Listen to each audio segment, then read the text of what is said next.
ओम नमो भगवते वासुदेवाय नमः। भगवान श्री हरि की कृपा और आशीर्वाद सदा सर्वदा आप और आपके परिवार पर बना रहे। सबसे पहले आप सभी को पुत्रदा एकादशी की हार्दिक शुभकामनाएं।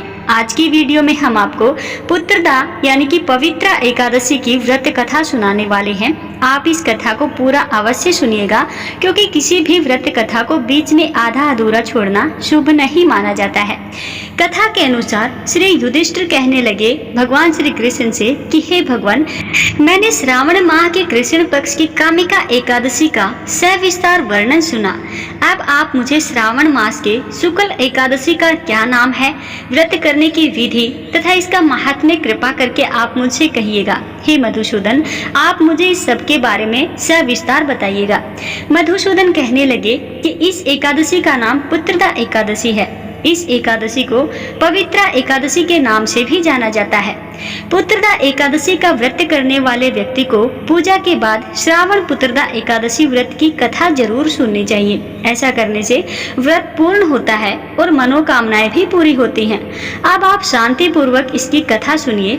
इसके सुनने मात्र से ही वाजपेयी यज्ञ का फल मिलता है। चलिए शुरू करते हैं पुत्रदा एकादशी की व्रत कथा। द्वापर युग के आरंभ में महिष्मती नाम की एक नगरी थी, जिसमें महीजीत नाम का राजा राज्य करता था। लेकिन पुत्रहीन होने के कारण राजा को राज्य सुखदायक नहीं लगता था। उसका मानना था कि जिसके संतान न हो उसके लिए यह लोक और परलोक दोनों ही दुखदायक होते हैं। पुत्र सुख की प्राप्ति के लिए राजा ने अनेक उपाय किए, परंतु राजा को पुत्र की प्राप्ति नहीं हुई। वृद्धावस्था आती देखकर राजा ने प्रजा से प्रतिनिधियों को बुलाया और कहा, हे प्रजाजनों, मेरे खजाने में अन्याय के उपार्जन किया हुआ धन नहीं है, न मैंने कभी देवताओं तथा ब्राह्मणों का धन छीना है। किसी दूसरे की धरोहर भी मैंने नहीं ली। प्रजा को पुत्र के समान पालता रहा। मैं अपराधियों को पुत्र तथा बंधुओं की तरह दंड देता रहा। कभी किसी से घृणा नहीं की, सबको समान माना है। सज्जनों की सदा पूजा करता हूँ। इस प्रकार धर्म युक्त राज्य करते हुए मेरे भी पुत्र नहीं है, सो मैं अत्यंत दुख पा रहा हूँ। इसका क्या कारण है? राजा महीजीत की इस बात को विचारने के लिए मंत्री तथा प्रजा के प्रतिनिधि वन को गए। वहाँ बड़े बड़े ऋषि मुनियों के दर्शन किए। राजा की उत्तम कामना की पूर्ति के लिए किसी श्रेष्ठ तपस्वी मुनि को देखते फिरते रहे।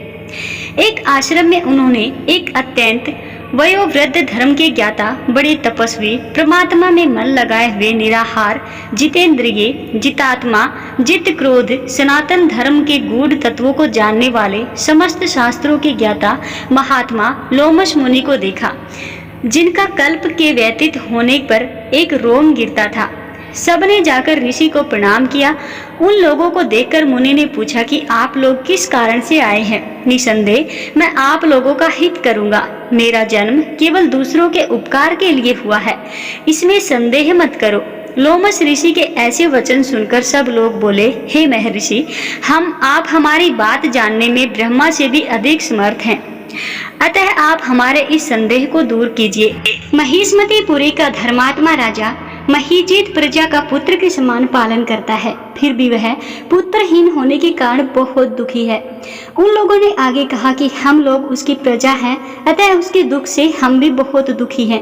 आपके दर्शन से हमें पूर्ण विश्वास है कि हमारा यह संकट अवश्य दूर हो जाएगा, क्योंकि महान पुरुषों के दर्शन मात्र से अनेक कष्ट दूर हो जाते हैं। अब आप कृपा करके राजा के पुत्र होने का उपाय बतलाइए। यह वार्ता सुनकर ऋषि ने थोड़ी देर के लिए नेत्र बंद किए और राजा के पूर्व जन्म का वृतांत जानकर कहने लगे कि यह राजा पूर्व जन्म में एक निर्धन वैश्य था। निर्धन होने के कारण इसने कई बुरे कर्म किए। यह एक गांव से दूसरे गांव व्यापार करने जाया करता था। एक समय ज्येष्ठ मास के शुक्ल पक्ष के द्वादशी के दिन मध्याह्न के समय, जबकि वह 2 दिन से भूखा प्यासा था, एक जलाशय पर जल पीने गया। उसी स्थान पर एक तत्काल की ब्याई हुई प्यासी गौ जल पी रही थी। राजा ने उस प्यासी गाय को जल पीते हुए हटा दिया और स्वयं जल पीने लगा। इसीलिए राजा को यह दुख सहना पड़ा। एकादशी के दिन भूखा रहने से वह राजा हुआ और प्यासी गौ को जल पीते हुए हटाने के कारण पुत्र वियोग का दुख सहना पड़ रहा है। ऐसा सुनकर सब लोग कहने लगे कि हे ऋषि, शास्त्रों में पापों का प्रायश्चित भी लिखा है, अतः जिस प्रकार राजा का यह पाप नष्ट हो जाए, आप ऐसा कोई उपाय बताइए। लोमस मुनि कहने लगे कि श्रावण शुक्ल पक्ष की एकादशी को, जिसे पुत्रदा एकादशी भी कहते हैं, तुम सब लोग व्रत करो और रात्रि को जागरण करो, तो इससे राजा का यह पूर्व जन्म का जो पाप है अवश्य ही नष्ट हो जाएगा। साथ ही राजा को पुत्र की प्राप्ति अवश्य ही होगी। लोमस ऋषि के ऐसे वचन सुनकर मंत्रियों सहित सारी प्रजा नगर को वापस लौट आई और जब श्रावण शुक्ल पक्ष की एकादशी आई तो ऋषि की आज्ञा अनुसार सबने पुत्रदा एकादशी का व्रत और जागरण किया। इसके पश्चात द्वादशी के दिन इसके पुण्य का फल राजा को दिया गया। उस पुण्य के प्रभाव से रानी ने गर्भ धारण किया और प्रसव काल समाप्त होने पर उसे एक बहुत बड़ा तेजस्वी पुत्र उत्पन्न हुआ। इसीलिए हे राजन, इस श्रावण शुक्ल एकादशी का नाम पुत्रदा पड़ा। अतः संतान सुख की इच्छा हासिल करने वाले इस व्रत को अवश्य करें। इसके महात्म्य को सुनने से मनुष्य सब पापों से मुक्त हो जाता है और इस लोक में संतान सुख भोग करके परलोक में स्वर्ग लोक को प्राप्त होता है। जय श्री हरि।